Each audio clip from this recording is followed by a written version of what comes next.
Assalamualaikum warahmatullahi wabarakatuh. Bisa jenguk secara langsung kalian, yaitu ada Weni, Ahmad, M. Aris, Desi, Yogi, Salwa, banyak sekali ya teman-teman yang lain. Atau mungkin ada yang belum gabung ke Zoom kita ini. Jadi untuk kita melanjuti materi di pertemuan kedua, Ibu akan menanyakan terlebih dahulu materi kita di pertemuan pertama kemarin. Pertemuan pertama kemarin kan kita sudah membahas yaitu tentang dasar-dasar geografi ya. Nah, dasar-dasar geografi itu dibedakan menjadi 3 karakteristik apa saja? Ada yang masih ingat nggak? Ada ya? Itu ada litosfer, hidrosfer, geosfer, dan antroposfer. Itu adalah dasar-dasar dari geografi. Kalau pendekatan geografi,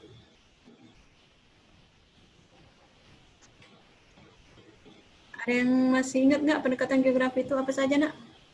Mungkin Yogi? Pendekatan apa? Ya, yang pertama itu pendekatan keruangan, pendekatan ke lingkungan, dan pendekatan apa? Pendekatan apa, Weni? Pendekatan ke lingkungan, Pendekatan ke lingkungan. Nah, malah senyum. Coba Weni, apa aja nih? Ada 3. Pendekatan geografi kan ada 3. Apa saja? pendekatan lingkungan. Iya, lingkungan. Pendekatan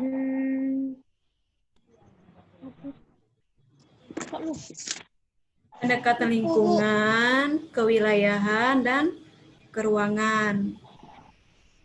Pendekatan kewilayahan, pendekatan ruang. Benar, itu pendekatan lingkungan, kewilayahan, dan ruang. Oke, paham ya? Ya, Bu. Nah, di pertemuan kedua ini kita membahas tentang prinsip geografi dan aspek geografi. Ya. Nah, yang tertera di layar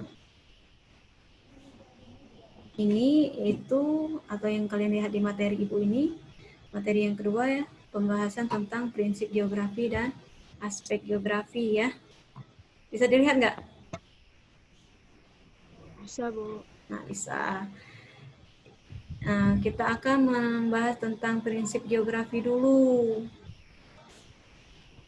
Prinsip geografi ini memiliki 4 unsur. Apa saja? Prinsip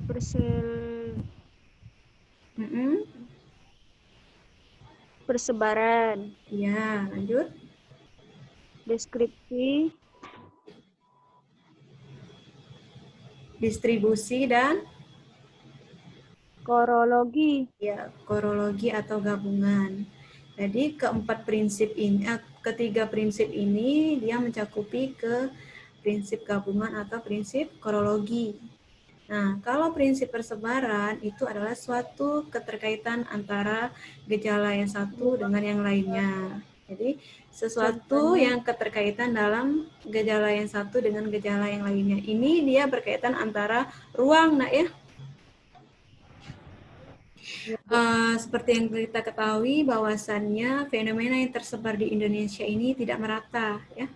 Ada yang beriklim tropis, ada juga dia yang beriklim dingin. Nah, kalau dia beriklim tropis itu dilihat dari segi contohnya itu yaitu tanaman pinus atau tumbuhan subur di daerah dingin. Misalnya padi. Padi kan pasti dia membutuhkan air ya. Ini adalah dari segi prinsip persebaran. Kalau prinsip deskripsi, yaitu memberikan penjelasan lebih jauh tentang gejala-gejala yang terjadi di muka bumi. Nah, ini adalah dia keterkaitan tentang gejala-gejala yang ada terjadinya di permukaan bumi. Baik itu contohnya tanah longsor, banjir, gempa bumi, Tsunami. ya. Ya, tsunami, benar sekali. Ya, tsunami. Nah, itu dia keterkaitan antara gejala-gejala yang ada di permukaan bumi. Nah, contoh-contoh gejalanya ini bisa dia berbentuk tabel atau peta, ya.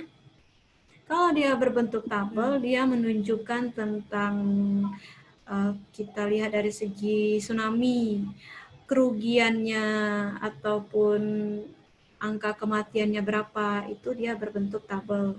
Kalau dia berbentuk peta, di mana saja sih terjadinya banjir atau yang terkena dampaknya gempa di Aceh itu di mana saja, itu adalah yang terkaitan tentang prinsip deskripsi. Paham? Paham. Oke, kita lanjut ke prinsip distribusi ya.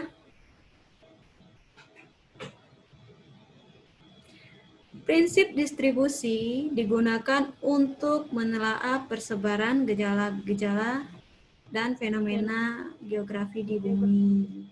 Jadi yaitu persebaran antara fenomena geografi di bumi. Ini adalah keterkaitan antara prinsip deskripsi dengan prinsip Distribusi. persebaran.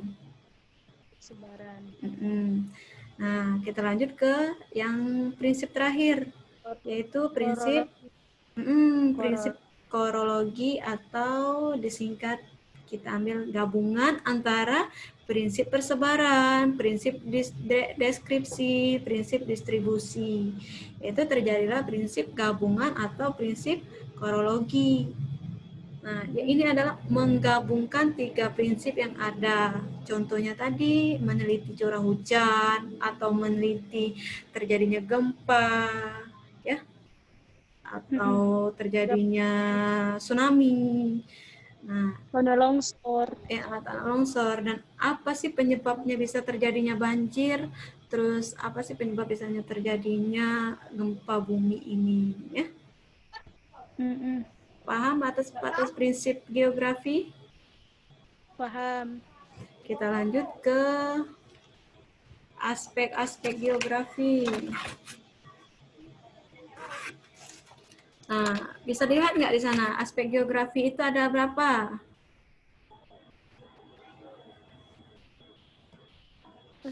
Ada 3. Ada 2, yaitu aspek fisik dan aspek non fisik. Aspek fisik dan aspek non fisik. Kalau aspek fisik itu dibagi menjadi 3. apa saja? Topologi, biotik, abiotik. Iya, topologi, biotik, dan abiotik. Kalau topologi ini dia juga memiliki atau meliputi unsur-unsur apa coba? Yang keterkaitan antara topologi. Apa? Itu menceritakan tentang luas. Jadi luas, batas, wilayah. Luas, batas, wilayah, dan letak. Jadi luas, batas, wilayah, dan letak. Jadi ada berapa? 3. 3 apa saja? Luas. Wilayah. Iya. Letak. Atau bentuk morfologinya. Ini adalah yang dilihat dari segi topologi. Paham ya? Iya, Bu. Nah, kita lanjut ke biotik. Biotik ini merupakan unsur makhluk hidup. Apa saja yang merupakan unsur makhluk hidup? Unsur makhluk hidup tuh unsur makhluk hidup. Yang pertama itu tumbuhan, hewan, dan manusia. Itu tumbuhan, hewan, dan manusia.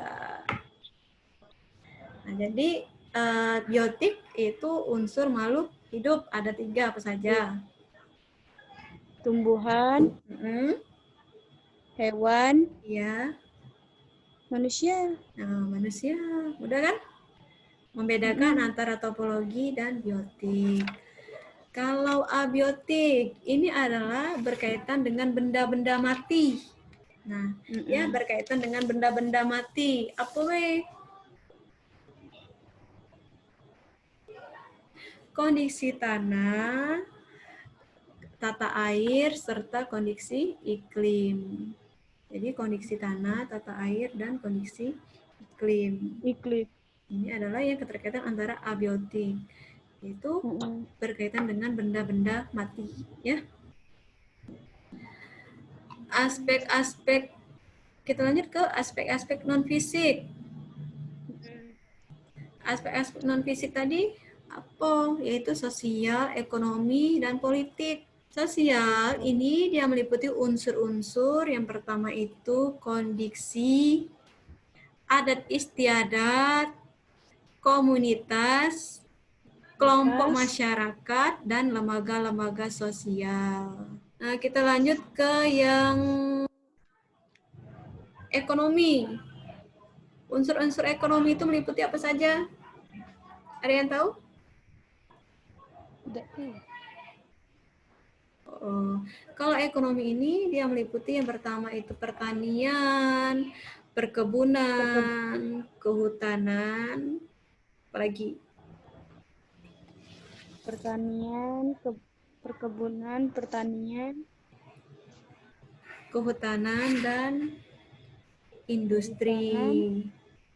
Ya. Jadi pertanian, perkebunan, dan industri. Itu adalah yang terkaitan tentang aspek-aspek geografi atau dari segi aspek ekonomi ya. Nah, kita lanjut ke aspek budaya. Aspek budaya ini memiliki 3 unsur-unsur juga, sama halnya dengan aspek sosial, aspek ekonomi. Nah, kalau aspek budaya itu meliputi unsur-unsurnya apa saja? Agama, bahasa, dan kesenian. Iya, benar sekali, agama, bahasa, dan kesenian. Itu dilihat dari segi agama, bahasa, dan kesenian. Benar. Kalau yang aspek politik, terpikir nggak sih kalian kalau dia berkaitan dengan aspek politik? Kepemerintahan. Kepemerintahan atau kepartaian. Benar sekali. Itu kepemerintahan dan kepartaian. Oke, dari penjelasan prinsip geografi dan aspek-aspek geografi ini, ada yang ingin ditanyakan? Tidak, Bu. Tidak? Tidak, Bu. Tidak. Kata yang ditanyai? Tidak. Bu, topologi tadi apa, Bu? Contohnya, Bu? Topologi itu dia menceritakan tentang letak, luas, batas wilayah. Letak, luas, batas, dan wilayah. Ada yang tanyai? Tidak. Tidak ada? Tidak. Sudah jelas? Tidak. Kalau sudah jelas, coba Ibu pengen nanya ke salah satu kalian. Siapa ya?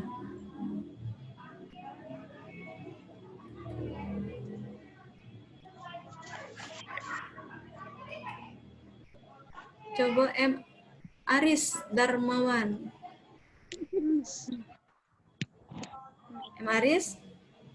Bisa Ya, Bu. dengar suara Ibu? Bisa. Oke, coba Aris, jelasi Aris kalau dilihat dari segi aspek fisik yang biotik.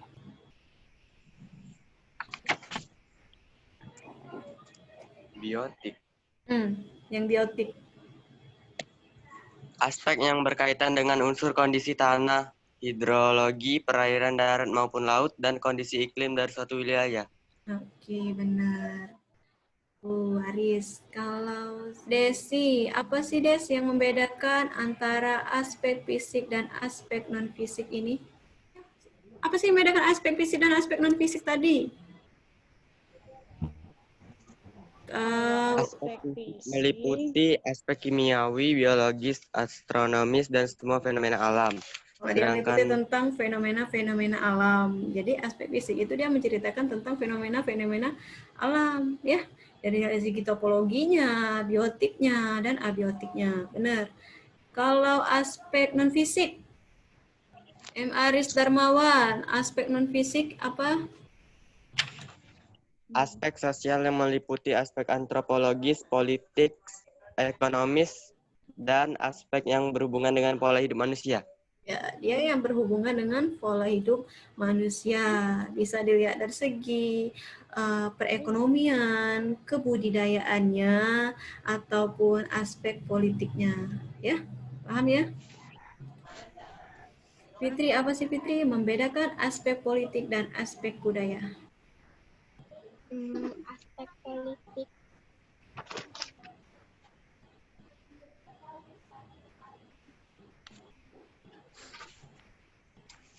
Bentar Bu. Ya, Artinya di Google itu.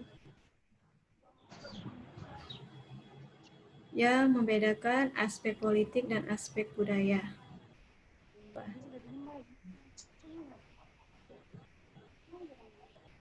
Kalau aspek budaya adalah aspek yang berkaitan dengan unsur pendidikan, agama, bahasa, dan kesenian. Kalau aspek politik berkaitan dengan unsur kepemerintahan yang terjadi dalam kehidupan di masyarakat. Ya, benar sekali. Kalau aspek budaya dia berkaitan tentang pendidikan, agama, dan kesenian. Kalau aspek politik dia berkaitan tentang pemerintahan dan kepartaian. Ya, paham ya?